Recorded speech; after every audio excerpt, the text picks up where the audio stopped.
Dengan alhamdulillah jaringan dari para santri, dari kawan-kawan di SPN dan atas dan memang saya yakin sekali segala amal baik itu akan membuahkan kebaikan juga. Itu saya yakin sekali.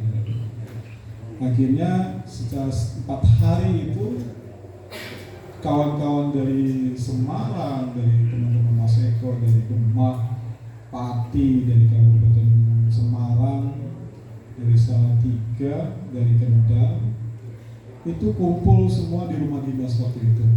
Jadi kita input data 5.000 jadi Bandung Bondowoso. 5.000 itu dengan teknis yang sangat ribet ya karena kita baru awal tahun inilah yang mungkin di sini nanti ada calon, mungkin ada dari calon mana calon. Itu semua harus lewat internet, sambungan sistem aplikasi. Qadarullah dukungan itu sampai di jumlah 7.300. Kebetulan Gus Yasin gawe saya untuk pimpronya, pimpinan proyek.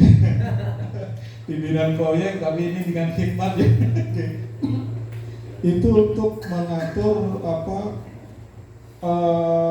teknologi digitalnya itu. Walaupun terus terang saya pribadi masih juga belajar di hal tersebut.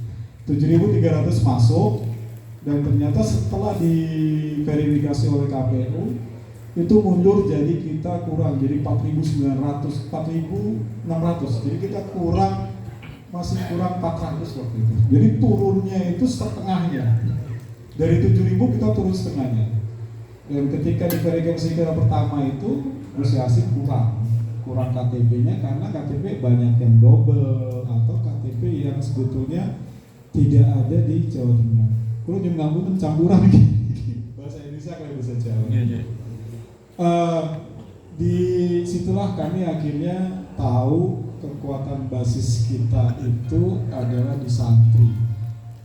Alhamdulillah di Pantai Utara setelah kita kalkulasi, alumni Al-Anwar khususnya ini, alumni Al-Anwar itu sangat besar sekali dan itu potensi sekali untuk bisa disatukan. Makanya alhamdulillah kemarin sudah ada hima, itu sangat membantu sekali. Dan Gus Yasin membuat organisasi sosial masyarakatan, itu ada Santri Gaya Nusantara.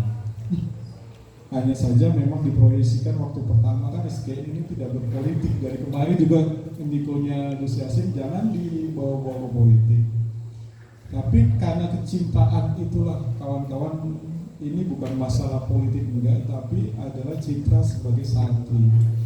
Alhamdulillah sampai kemarin Gus Yasin itu purna, doain sampai nanti tidak ada kasus-kasus yang negatif lah. Jadi kita husnul khotimah insyaallah. Dan mudah-mudahan itu sebagian bisa sebagai pecutan para santri pun bisa memimpin negara ini seperti itu.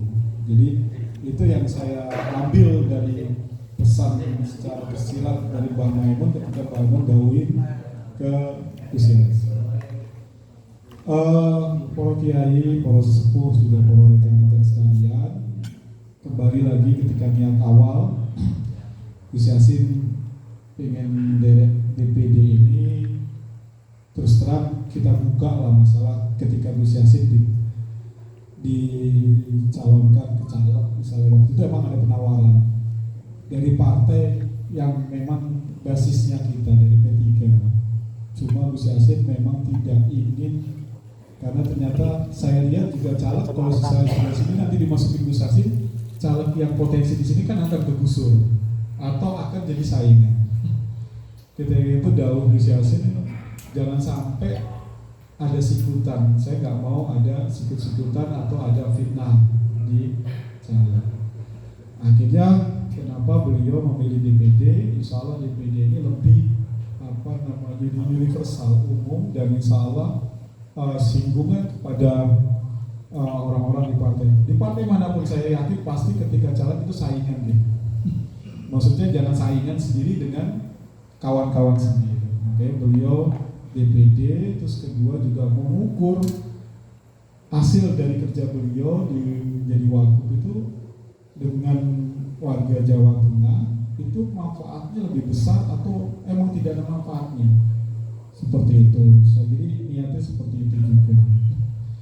Ketika saya konsultasi dengan Gus Wafi, dahulu Gus Wafi pertama, memang di DPD itu lebih tepat.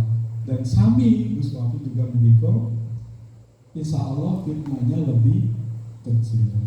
Dan disitulah saya akhirnya Bismillah niatkan untuk khidmat untuk dari Gus Yasin, dan Gus Yasin dahulu saya untuk jadi koordinator LO-nya. Untuk tim pemenangannya nanti ada Gus Hamzah Banjarnegara, Kabilul Gofri. Para kiai dan para sesepuh sekalian dan kawan-kawan sekalian, kenapa kami sangat mendukung, karena memang niat Gus Yasin melanjutkan program-program yang kemarin ada di Wakil Gubernur. Jadi kemarin sudah ada program masalah bisa tahfidz,